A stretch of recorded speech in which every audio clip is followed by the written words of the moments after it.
Par Bernard Bollet, les éditions Didier, 2007.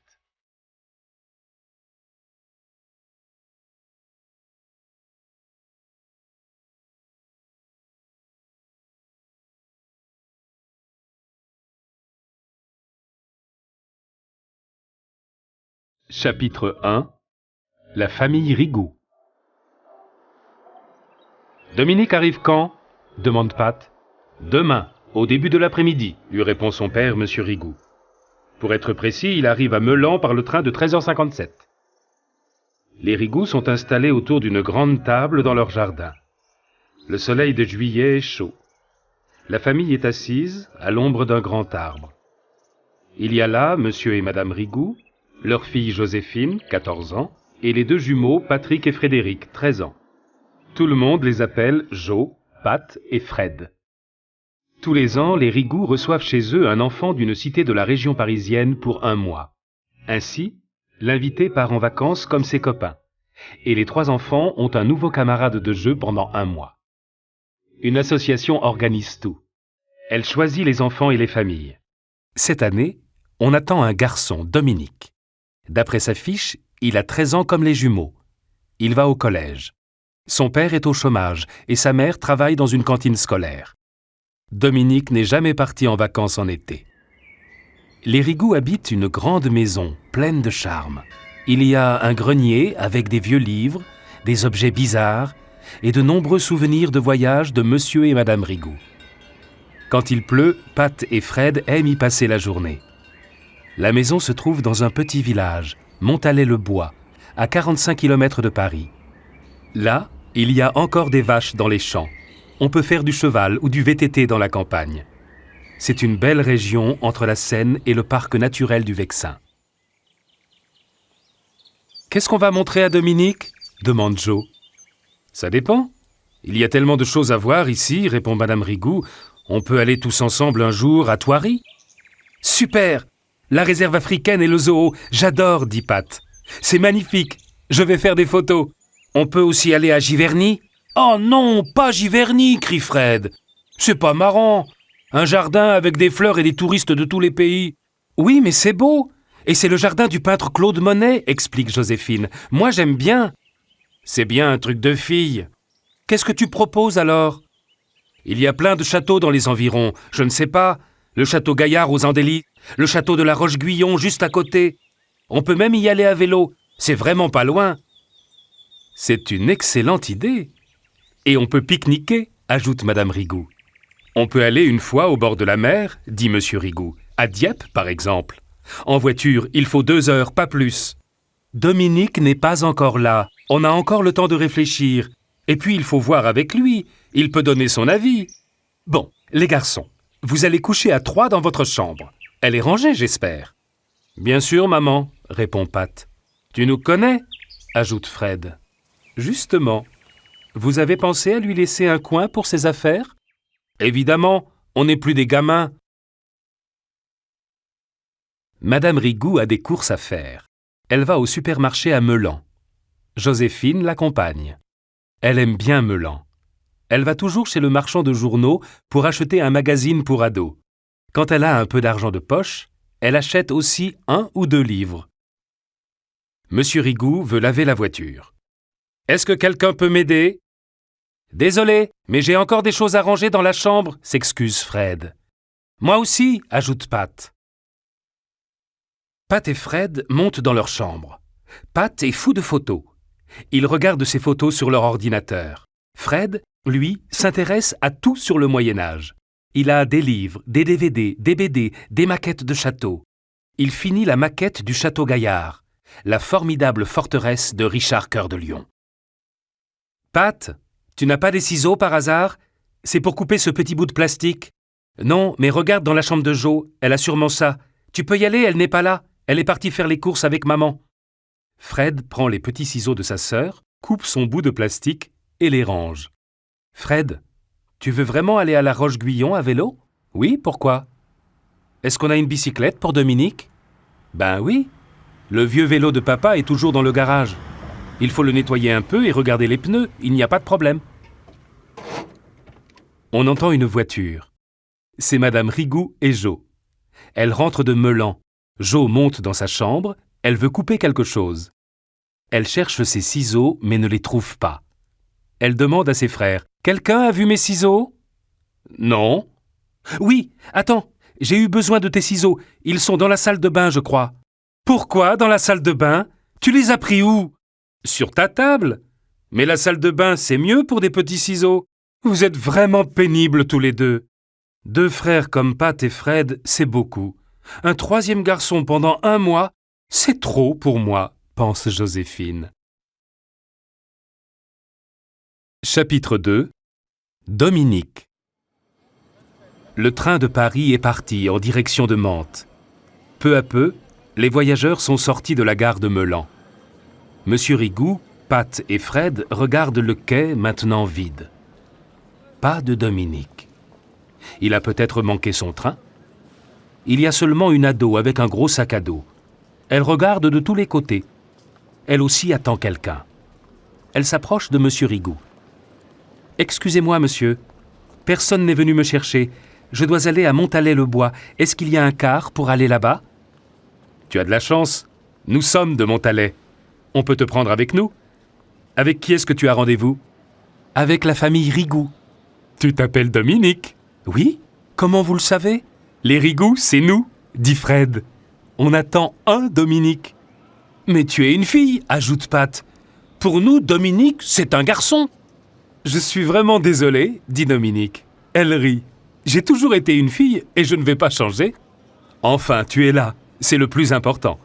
À la maison, tu vas faire la connaissance de Joséphine, la sœur de ces deux gars-là. Tu vas voir, elle est sympa. Vous allez bien vous entendre. En tout cas, ça va être une surprise pour Jo et ma femme. Quand Monsieur Rigoux gare la voiture, sa femme et sa fille attendent devant la porte de la maison. « Le train est arrivé en retard ? Vous avez eu un problème en route ?» demande Madame Rigoux. « Il est déjà 3 heures. Mais où est Dominique ?» veut savoir Joséphine. « Et qui est cette fille ?»« La voilà, dit Monsieur Rigoux quand elle descend de la voiture. C'est une drôle d'histoire. On a attendu un garçon sur le quai de la gare de Meulan et on a attendu longtemps. Pas de Dominique garçon. Mais nous avons trouvé une Dominique fille. C'est amusant. C'est une erreur de l'association. Mais ce n'est pas grave. Tu as de la chance, Jo. Tu as une copine pour l'été. »« Oui, 2 garçons, 2 filles, c'est mieux qu'une fille et 3 garçons, répond Jo avec le sourire. Tout le monde entre dans la maison. On boit quelque chose, on fait connaissance. « Où va coucher Dominique ?» demande Jo. « Ma chambre est bien trop petite pour y mettre un 2e lit, et elle ne peut pas coucher dans la chambre des garçons. »« Et pourquoi pas ?» dit Monsieur Rigoux. « Mais sans les garçons. »« Alors, on va coucher où, nous ?» demandent Pat et Fred. « Dans le jardin. Vous voulez toujours faire du camping. C'est l'occasion de dormir sous la tente. On va la monter à côté du garage. C'est une bonne idée, non ?»« Je ne sais pas, dit Pat.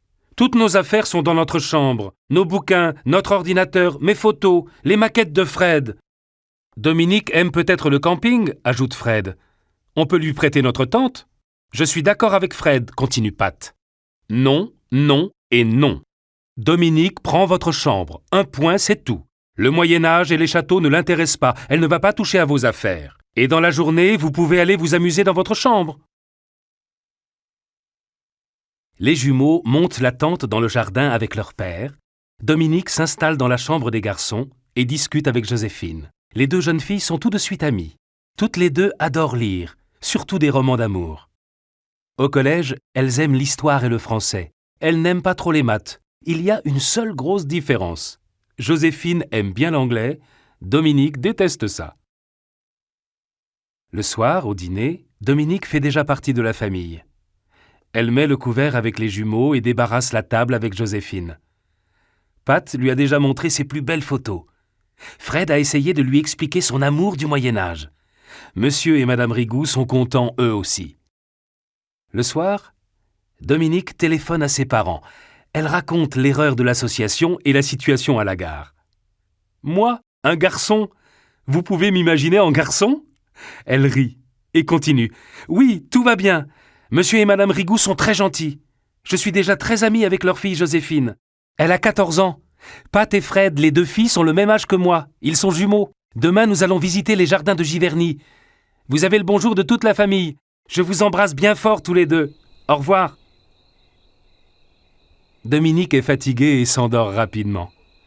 Avant de se coucher, Jo lit un article sur Claude Monet et Giverny.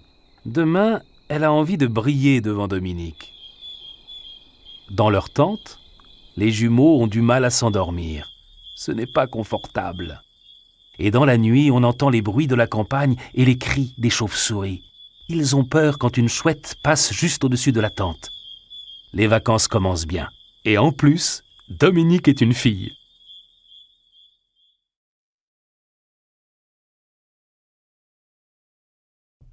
Une excursion en famille.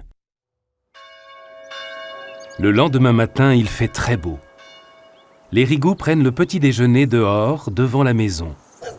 Chocolat pour les enfants, café pour les parents, des tartines grillées, des biscottes, de la confiture, du miel, un verre de jus de pamplemousse.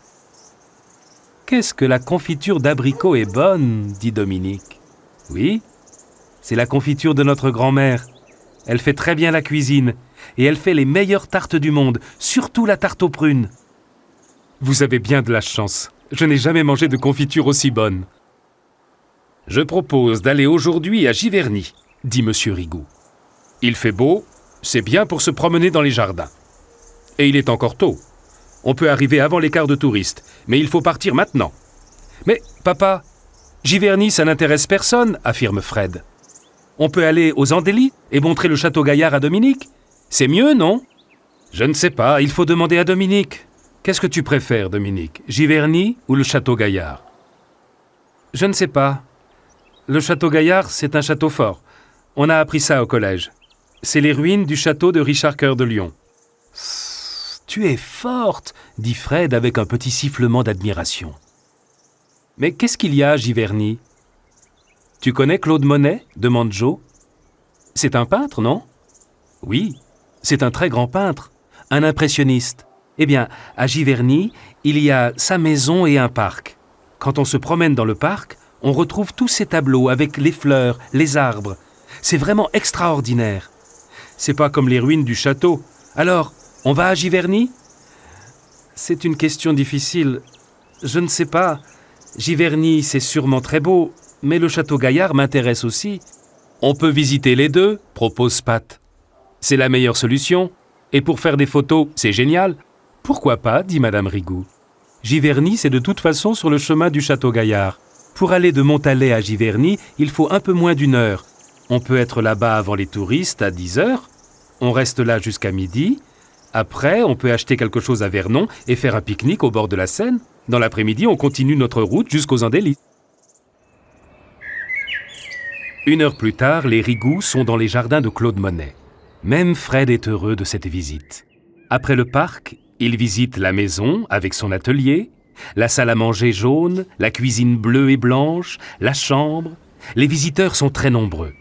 Il y a beaucoup d'étrangers, des Américains, des Allemands, des Anglais, des Espagnols, des Italiens. « C'est drôle, » dit Dominique quand il remonte dans la voiture. « Je ne connais pas Giverny, je ne connais pas Claude Monet, je connais seulement son nom, et des touristes viennent de tous les pays pour visiter sa maison et son jardin. » Il faut faire les courses pour le pique-nique. On s'arrête à Vernon. Monsieur et Madame Rigoux achètent des baguettes chez le boulanger, du pâté et du saucisson chez le charcutier. Les 4 ados achètent des boissons, eau minérale et jus de fruits, et du raisin dans un supermarché. Dans la rue, à côté de l'église, ils remarquent quelques très vieilles maisons. « Du XVe siècle », dit Fred, le spécialiste du Moyen-Âge. Pat fait quelques photos.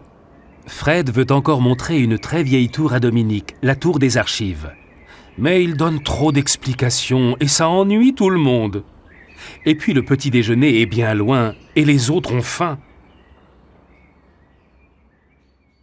Finalement, tout le monde remonte dans la voiture. On trouve un bel endroit pour pique-niquer au bord de la Seine. On s'amuse beaucoup quand Pat montre ses photos. Il n'a pas seulement pris les fleurs de Giverny et les vieilles maisons de Vernon, non. Il a pris aussi Fred quand il fait un vrai cours d'histoire sur le Moyen-Âge. Et il a pris aussi les autres. Ils n'écoutent pas, font des grimaces dans son dos. Fred est vexé et ne dit plus rien. Dans l'après-midi, on va aux Andély. On monte jusqu'au parking derrière le château. De là, la vue est extraordinaire. Il y a une longue vue. 2 minutes coûtent 1 euro. Et on peut admirer le château Gaillard, la ville et la vallée de la Seine. Après, on fait le tour du château à pied. Fred ne donne pas d'explication. Il est encore vexé et ne dit pas un mot. C'est dommage, les autres ne savent pas grand-chose sur le Moyen-Âge. Tout le monde est un peu triste. Pat oublie même de prendre des photos. Le retour à Montalet est rapide. Fred a retrouvé le sourire. Les vacances commencent bien. On a passé une bonne journée. « Qu'est-ce que vous faites demain ?» demande M. Rigoux. Chapitre 4. Une journée tranquille. Les ados ont réfléchi. Les filles ont envie de se promener à Mantes, les jumeaux veulent préparer une randonnée à vélo. Un tour en vélo sans les parents. Ils pensent à la Roche-Guyon, ce n'est pas loin. Il y a beaucoup de choses à voir. On peut prendre des petites routes tranquilles, il ne faut pas inquiéter les parents. Pour cela, il faut trouver une bicyclette pour Dominique, une bicyclette de femme. Ce n'est pas facile. Ils ont une journée pour trouver une solution. Monsieur Rigoux travaille chez Renault. Pendant 5 jours, il travaille très tôt le matin et il est libre l'après-midi. Ensuite, il ne travaille pas pendant plusieurs jours, puis il travaille l'après-midi et rentre tard le soir pendant 5 jours. Cette semaine, Monsieur Rigoux travaille l'après-midi. Il va emmener Dominique et Joséphine à Mantes quand il va aller chez Renault après le déjeuner. Madame Rigoux est comptable, mais elle travaille à la maison. Elle a installé un petit bureau au grenier. Elle est tranquille. Ses clients lui envoient tout par Internet. Comme ça, elle travaille quand elle veut. Elle s'occupe de la maison, elle aide les enfants à apprendre leurs leçons. Quand son mari ne travaille pas, ils peuvent faire les choses importantes ensemble. Joséphine montre Mantes à Dominique. C'est une ville bizarre. À la vérité, il y a 2 Mantes, Mantes-la-Jolie et Mantes-la-Ville. Mantes-la-Jolie, c'est la vieille ville, avec sa cathédrale et son vieux pont sur la Seine. Joséphine explique à Dominique. Hier, tu as fait la connaissance de Claude Monet. Aujourd'hui, tu vas découvrir les paysages d'un autre peintre, Camille Corot. Le pont de Mantes, la cathédrale sont des tableaux célèbres. Tu sais, c'est beau, mais je préfère aller dans la ville faire un tour dans les magasins. Joséphine a 3 passions. La lecture, la peinture et la mode. La mode des grands couturiers la fait rêver. Les autres n'ont pas toujours ses goûts, et ça, elle l'oublie souvent. Excuse-moi, tu as raison. Je fais la guide et je t'ennuie. On va se promener un peu dans la ville. Avant de rentrer à la maison, Joséphine demande à Dominique. Tu veux voir la cité du Val-Fouré ? 2 copines habitent là, on peut leur dire bonjour ? Oh, les cités ne m'intéressent pas, au contraire. J'habite dans une cité avec mes parents, ce n'est pas marrant. Je préfère rentrer, tu sais. Pour moi, les vacances, c'est s'amuser avec des copains, faire des balades à vélo dans la campagne, pique-niquer ou écouter de la musique. Quand je suis arrivé chez toi, j'ai pensé, j'ai vraiment beaucoup de chance. On va être 4 ados. On va pouvoir faire plein de choses ensemble avec toi et tes frères. Demain, on fait un grand tour à vélo avec Pat et Fred. Ça va être formidable. Bon, je téléphone à maman. Elle vient nous chercher à côté du pont. Qu'est-ce que je lui dis ? Dans une demi-heure, c'est bien ? Pat et Fred ont bien préparé la balade du lendemain. Ils ont regardé des cartes et ont choisi un parcours agréable, pas trop difficile pour Dominique. Ils vont prendre des chemins interdits aux voitures, en pleine campagne. Ils vont traverser des bois, rouler le long de la Seine. Le but de la promenade, c'est la Roche-Guyon, le château de la Roche-Guyon et les maisons troglodytes. Les maisons troglodytes, c'est quelque chose de formidable. Des maisons dans la falaise, comme des grottes. Certaines sont vides, abandonnées. Avec des lampes de poche, les 4 jeunes vont pouvoir les visiter. On découvre toujours plein d'objets intéressants. Une excursion à la Roche-Guyon, c'est toujours une aventure. Dominique va prendre la bicyclette de Madame Rigoux, une bicyclette un peu vieille. Les jumeaux l'ont bien nettoyée. Ils ont aussi collé des décors rouges, comme ça, elle a l'air un peu plus moderne. Ils ont tout un programme. Ils ont aussi préparé un pique-nique avec l'aide de leur mère. Avant le dîner, les 4 ados vont rendre visite à un voisin. C'est un fou de chien. Il a 5 skis. L'hiver, il fait des courses en traîneau dans l'est de la France et en Suisse. Une fois, il est même allé en Russie. Il a déjà gagné de nombreux prix. En été, il fait courir ses chiens dans la campagne. Il faut les entraîner comme les grands joueurs de foot. Aujourd'hui, il montre son plus jeune chien. C'est encore un bébé. Il est amusant. Il veut toujours jouer et il embête les autres chiens quand ils veulent être tranquilles. Dominique le trouve très gentil. « Si tu veux, tu peux venir aussi un matin quand je leur donne à manger, » dit le voisin à Dominique. « Tu peux venir quand je les sors dans la campagne. » Dominique est toute contente. La vie est belle à Montalet-le-Bois.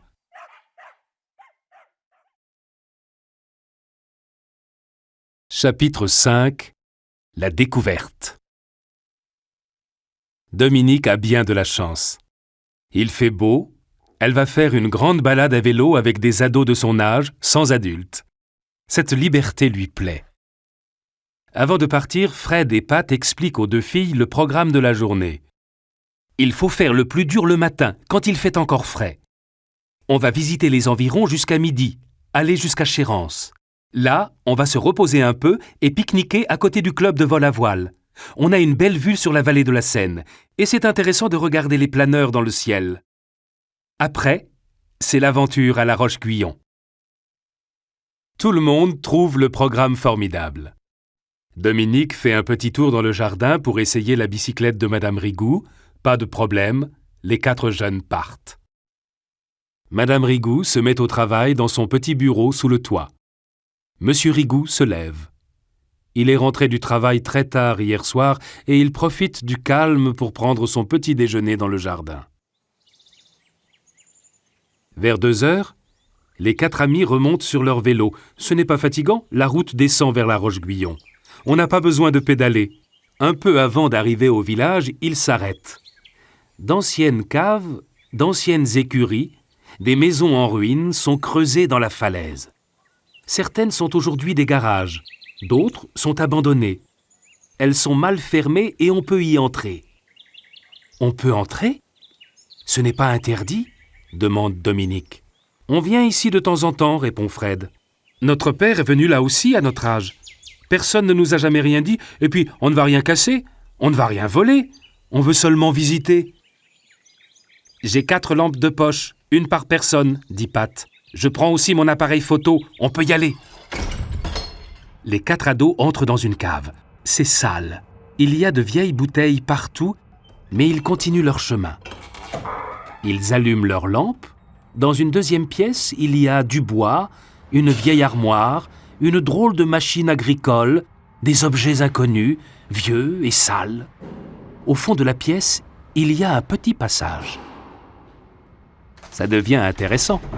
Je passe le premier, dit Fred. Joe et Dominique, vous suivez. Et toi, Pat, tu entres en dernier. Vous voulez vraiment entrer là ? Demande Dominique. Ce n'est pas dangereux ? Mais non, Dominique, on est 4, on a nos lampes. Et tu es entre Joe et moi, dit Pat. Il ne faut pas avoir peur. Ça va, on continue. Les jeunes avancent lentement, ils font attention. Le passage est d'abord étroit, puis ils arrivent dans une pièce assez grande. Ils la traversent et continuent leur chemin dans un nouveau passage. Fred est toujours en tête. Tout à coup, « Attention !» crie Fred. Mais il ne termine pas sa phrase, il est tombé dans un trou. « Hé, Fred, ça va ?» demande Joséphine. « Où es-tu ? Je ne te vois pas !»« Tu t'es fait mal ?» demande Dominique. « Non, ça va, mais ma lampe est cassée. J'ai pris un chemin trop rapide, mais vous pouvez descendre plus lentement. Faites attention !» Joséphine avance doucement. Pat aide Dominique. Il retrouve Fred. Avec les 3 lampes, il regarde autour d'eux. Par terre, c'est mou. On marche dans la poussière, dans un sable très fin. Pat veut faire une photo. Il fait 2 pas en arrière. Son pied rencontre quelque chose de dur dans la poussière. Il regarde à ses pieds. « Qu'est-ce que c'est ?» dit-il. « C'est peut-être un morceau de métal ?» Fred est déjà à genoux dans le sable. « Joe, Dominique, vous pouvez me donner un peu de lumière avec vos lampes ? Mais c'est un casque. On a trouvé un casque. Il est bien abîmé. Mais on reconnaît la forme. C'est un casque. C'est sûrement un casque du Moyen-Âge, dit Pat, et il rit. Et pourquoi pas, Pat ? Ne plaisante pas. C'est peut-être un casque du Moyen-Âge. En tout cas, casque du Moyen-Âge ou pas, je vais faire des photos. C'est peut-être une découverte importante. Il y a peut-être autre chose, dit Dominique. Elle est toute excitée. Les jeunes ne trouvent rien d'autre. Ils sortent de la cave, enveloppent le casque dans un sac en plastique. Ils rentrent directement à Montalet-le-Bois. Ils sont bien trop heureux.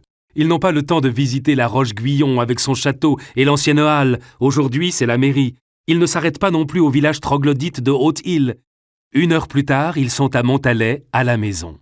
Maintenant, il faut répondre à la question « Qu'est-ce qu'on a trouvé ?» Chapitre 6.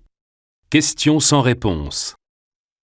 Les 4 ados parlent tous en même temps pour expliquer leur découverte à Madame Rigoux. Pat montre ses photos sur l'ordinateur. On voit la pièce, la poussière.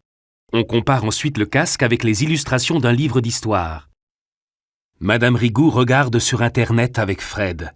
Rien ne ressemble au casque trouvé. Les jeunes sont un peu déçus. « Bon, ce n'est pas un casque du Moyen-Âge, dit Fred. Mais qu'est-ce que c'est alors ?» On attend le retour de Monsieur Rigoux. Ce soir, il rentre à la maison vers 11 heures. Il va peut-être savoir, lui. Quand il voit l'objet, il est étonné. Il sourit. « Où est-ce que vous avez trouvé ce vieux casque allemand ?»« C'est un casque allemand ? Tu es sûr, papa ?» demande Fred. « Ça m'étonne quand même. »« Vous avez trouvé ça où ?» veut savoir Monsieur Rigoux. Les jeunes lui racontent alors leur journée. Comment ils sont entrés dans la cave à la Roche-Guyon. Comment ils sont passés dans plusieurs caves. Comment Fred est tombé. Comment Pat a mis le pied sur le casque quand il a pris une photo. Ils ont pensé à une découverte archéologique. À la découverte d'un casque de l'époque de Richard Cœur de Lion. Votre découverte est peut-être encore plus intéressante, dit Monsieur Rigoux. Vous êtes des archéologues modernes, c'est tout. Pourquoi est-ce que c'est peut-être une découverte encore plus intéressante ? Demande Dominique. Dominique, imagine. Nous sommes en 1943 pendant la Seconde Guerre mondiale. Il y a beaucoup d'Allemands dans la région. Des généraux allemands sont installés dans le château de la Roche-Guyon avec le maréchal Rommel. Une chose est claire, les soldats ne vont pas dans les caves ou dans les grottes. Bon, ce casque nous raconte une histoire. Et pour retrouver cette histoire, il faut répondre à la question « Pourquoi et comment est-ce que ce casque est arrivé là ?» Mon arrière-grand-père a fait la guerre, dit Dominique. Quand il raconte ses histoires, c'est toujours passionnant. Tu vois, tout est possible. Un soldat quitte ses camarades et se cache dans une cave. Les gens du village l'aident. Ou un soldat est amoureux d'une femme du village et il se retrouve dans cette cave. Ou encore, des résistants prennent un soldat et le gardent prisonnier dans cette grotte. Quelqu'un a trouvé un casque allemand et l'a caché dans la cave. Il l'a oublié et vous l'avez trouvé aujourd'hui. 1000 histoires sont possibles. Comment est-ce qu'on va trouver la vérité ? Demande Fred. On ne trouve pas toujours la vérité, mais on peut essayer. Il faut chercher des indices, par exemple. Et comment ? Vous pouvez retourner dans cette cave et chercher d'autres objets. Vous pouvez aussi demander à la mairie. Quelqu'un s'intéresse peut-être à l'histoire de la dernière guerre et on peut vous donner son adresse. On peut aussi chercher sur Internet. On peut trouver quelque chose, on ne sait jamais. Toutes ces histoires de guerre, ce n'est pas amusant, dit Madame Rigoux. Ce n'est pas quelque chose pour les enfants de votre âge. Mais on n'est plus des enfants, maman, déclare Fred. Et on apprend ça au collège, ajoute Joséphine. C'est vrai, continue Dominique. Vous ne vous intéressez à rien, nous disent souvent les adultes. Et quand on s'intéresse à quelque chose, tu as raison, Dominique. Et c'est important, dit Madame Rigoux. Bon, cette histoire intéresse tout le monde. J'ai une proposition à vous faire. J'ai parlé d'une excursion à Dieppe. À la place, on peut aller à Arromanches. C'est un peu plus loin, mais pas trop. Il y a un musée très intéressant sur le débarquement, sur la fin de la Seconde Guerre mondiale. D'accord ? Le lendemain, il pleut, mais personne n'est triste. Comme ça, Joséphine et Dominique, Fred et Pat réfléchissent et organisent leur enquête sur ce mystérieux casque. Ils vont retourner tous les 4 à la grotte et chercher des indices. Joséphine va aller à la mairie de la Roche-Guyon. Avec un peu de chance, Madame Rigoux va l'accompagner. C'est mieux quand on veut demander quelque chose. Pat et Fred vont faire des recherches sur Internet. Ils vont noter les choses les plus importantes et garder les photos de Pat. Dominique peut appeler son arrière-grand-père ou son grand-père pour leur demander des détails. Monsieur et Madame Rigoux sont étonnés, mais heureux. On n'a jamais vu les enfants comme ça, constate Madame Rigoux. Ils n'ont pas souvent envie de faire leurs devoirs, et là, ils travaillent plus que pour le collège, et ils sont en vacances. Tu vois, Travailler à un projet personnel et travailler pour l'école, ce n'est pas la même chose.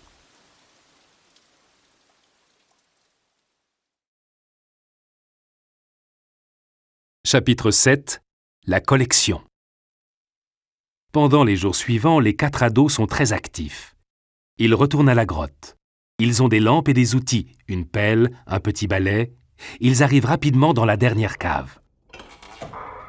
On va d'abord chercher dans le sable, propose Fred. Et puis, il y a peut-être une autre cave. Il faut regarder. Dans un coin de la pièce, il y a des planches sous la poussière. Les ados font attention. Joséphine et Dominique tiennent les lampes. Pat et Fred retirent le sable et la poussière avec le balai. Ils lèvent les planches. Il y a un passage sous les planches. « Bon, je vais descendre, dit Fred. Mais cette fois, je fais attention. »« On peut descendre aussi ?» demande Dominique. « Oui, c'est assez large. Il n'y a pas de problème. » Quand ils sont tous les 4 en bas, ils regardent autour d'eux. « Je rêve !» crie Pat. « Ce n'est pas possible !»« Oui, dit Fred, on est dans un musée. » Il y a des piles d'uniformes, allemands, anglais, américains et français, des casques, des caisses et même des armes.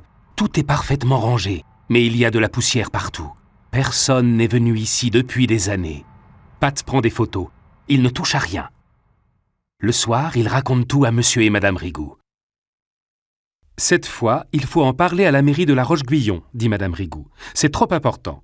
Il faut peut-être en parler à la police ou à la gendarmerie. »« Non, pas tout de suite, dit Fred. On ne dit rien à personne, on attend 1 semaine ou 2. Sinon, on ne va plus pouvoir retourner à la grotte. »« Fred, je te comprends, mais on ne peut pas attendre 2 semaines.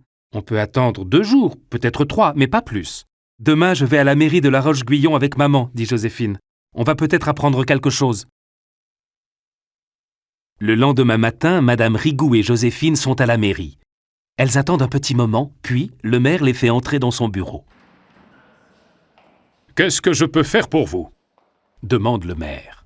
« Monsieur le maire, ma fille Joséphine voudrait vous poser quelques questions. »« Je t'écoute, Joséphine. » Joséphine ne veut pas tout raconter au maire.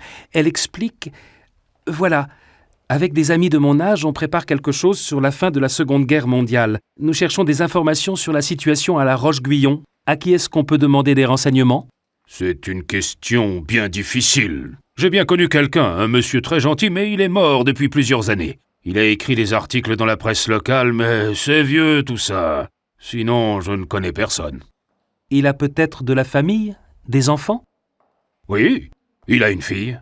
Elle a travaillé longtemps à Paris, mais elle habite à La Roche-Guyon maintenant. Aujourd'hui, elle a 70 ans. Vous pouvez essayer de lui téléphoner et de prendre un rendez-vous. C'est une dame très sympathique. » À 3 heures de l'après-midi, Joséphine et sa mère sonnent chez madame Berthaud. Elle les attend pour répondre à leurs questions. « Oui, la guerre et la libération ont beaucoup intéressé mon père.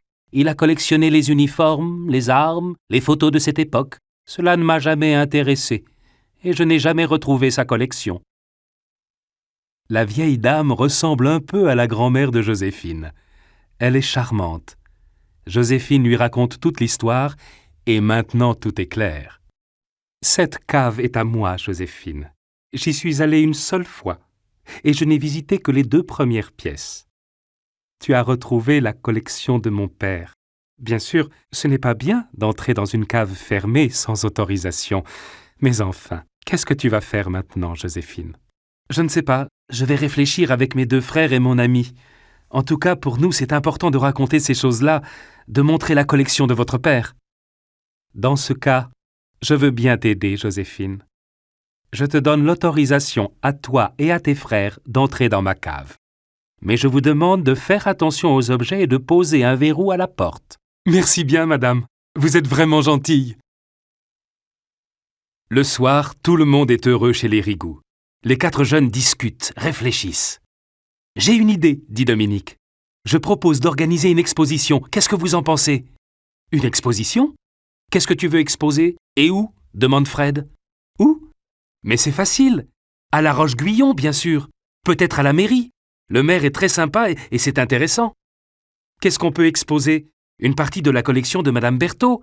Et puis on peut aussi montrer les photos de Pat, par exemple. » Tout le monde est d'accord. Chapitre 8. Au travail. Le maire de La Roche-Guyon trouve l'idée de Dominique excellente. Il est enchanté. L'exposition va être dans la grande salle de la mairie. Il va même aider les ados. Il va prêter des photos de la fin de la guerre et de la libération pour l'exposition. Les jeunes retournent dans les caves de Madame Berthaud. Cette fois, Monsieur Rigoux les accompagne en voiture. Pat photographie la falaise de la rue, puis les différentes caves. Il photographie la dernière pièce avec toute la collection du père de Madame Berthaud. Il fait aussi des photos de Joséphine, de Dominique et de Fred. Il demande à son père de les photographier tous les 4. Dans la collection, on choisit quelques beaux uniformes, quelques armes, des casques, et on n'oublie pas le vieux casque trouvé le premier jour. Organiser une exposition n'est pas facile. Il y a beaucoup de travail. Mais les 4 jeunes sont enthousiastes. Ils veulent aller vite, trop vite. Quand Dominique remonte quelques uniformes de la cave, elle ne fait pas attention, elle glisse et tombe. Elle a très mal à la jambe droite. Il faut l'emmener chez le médecin. Dominique s'est fait une entorse. Ce n'est pas grave, mais elle ne peut plus faire de vélo. Elle doit rester à la maison. D'abord, elle est triste, mais elle peut quand même aider les autres. Elle prépare les panneaux de l'exposition, elle choisit les photos et elle les colle. Elle écrit des petits textes d'explication. Elle cherche des informations dans les livres d'histoire et sur Internet. Elle a aussi téléphoné à son arrière-grand-père. Il a répondu à ses questions et il lui a expliqué la fin de la guerre. Le rôle des Anglais et des Américains, des Français et des Allemands. Il lui a même envoyé des photocopies d'articles de journaux de l'époque. C'est formidable! Mais les problèmes sont encore nombreux et il faut trouver des solutions. Comment est-ce qu'on va présenter les uniformes? Demande Fred. On a besoin de mannequins? Où est-ce qu'on peut trouver ça? On peut demander dans un magasin de vêtements, propose Joséphine. Il faut demander à maman. Elle fait la comptabilité de Mode Jeune, c'est une boutique de Meulan. Mode Jeune est d'accord pour prêter 6 mannequins. Comme ça, à l'exposition, on va montrer un Français, 2 Anglais, un Américain et 2 Allemands. L'exposition va avoir lieu pendant les vacances de la Toussaint. Le maire de La Roche-Guyon va annoncer l'exposition dans le journal de la mairie avec 2 ou 3 photos. Le maire est très gentil, mais ce n'est pas assez. Il faut aussi informer les élèves de la région, dit Joséphine. On peut faire des affiches et les envoyer au collège? N'oubliez pas Internet, rappelle Madame Rigoux. Il faut parler de cette exposition sur le site de votre collège. Merci maman, tu as toujours de bonnes idées. Le temps a vite passé et le mois de juillet est presque fini. La préparation de l'exposition est bien avancée. Il y a encore des détails à régler, c'est tout. Dominique va mieux, mais elle a encore du mal à marcher. Elle doit bientôt retourner chez elle. Monsieur et Madame Rigoux ont invité ses parents à déjeuner le jour de son départ, un dimanche. Nous voulons vous remercier. Notre fille a passé d'excellentes vacances chez vous. Ses meilleures vacances avec vos enfants, dit le père de Dominique. Ses meilleures vacances? Vous croyez? Répond Madame Rigoux. Elle s'est fait une entorse, elle a mal à la jambe et a du mal à marcher.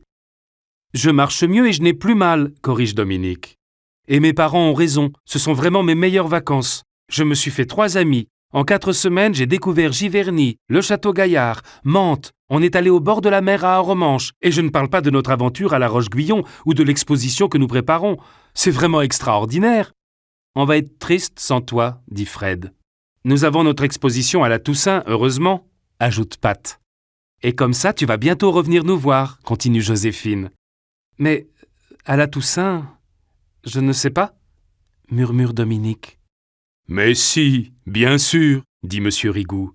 Et nous invitons tes parents aussi. Personne ne doit manquer l'inauguration de votre exposition. Oh, merci, ça nous fait vraiment plaisir, dit la mère de Dominique. À nous aussi, ça nous fait plaisir, n'est-ce pas les enfants? Dit Monsieur Rigoux. Dominique, je peux te demander quelque chose. Bien sûr. N'attends pas la Toussaint pour nous donner de tes nouvelles.